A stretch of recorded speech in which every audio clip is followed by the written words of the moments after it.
Sad news from our nation's capital, where an American Airlines jet and an Army helicopter collided in midair over the Potomac River last night. Leaders say there are no survivors. Yeah, that collision created a fireball in the sky over our nation's capital.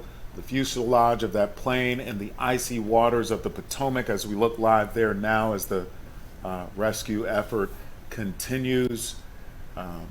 As Valerie said, no survivors. We got that information during a live news conference last hour. Yeah, that news conference still going on, but at last check, that 28 bodies have been recovered. A total of 67 people were on the plane and the helicopter combined, so they're about halfway there to finding, still searching.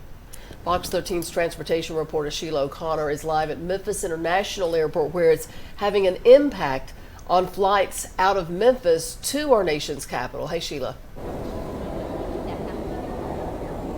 Hey guys, good morning. A very somber morning at that. Flights to Washington, D.C. canceled right now. The airport there will not reopen until 10 o'clock this morning, our time. So at that point, hopefully flights will begin. So flights here in Memphis have been canceled. And to kind of reiterate what you guys have already been saying, no survivors expected from this crash. We know that American Airlines flight coming in from Wichita, Kansas, they were trying to land at Reagan National Airport last night when it collided with that military helicopter. 3 soldiers aboard that helicopter, a total of 64 people aboard the American Airlines flight. D.C. leaders say the rescue operations now switching to recovery efforts, and they are hoping to find all bodies that were a part of this crash. So that's a total of 67 bodies they are looking for. Like we've mentioned, they're about halfway there. They've found 27 bodies from the plane, 1 body from the helicopter. The transportation secretary saying he believes this collision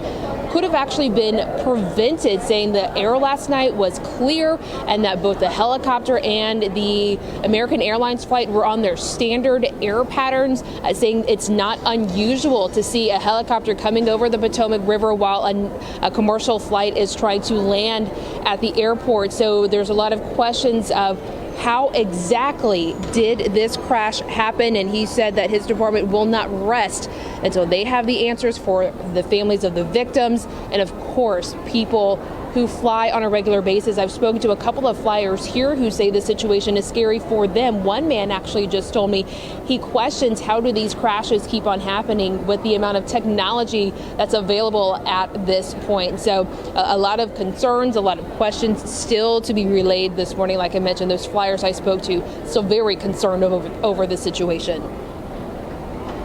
Very scary, since we're flying American also. I asked my husband last night where our flight was coming from, because I don't know, it's just very scary.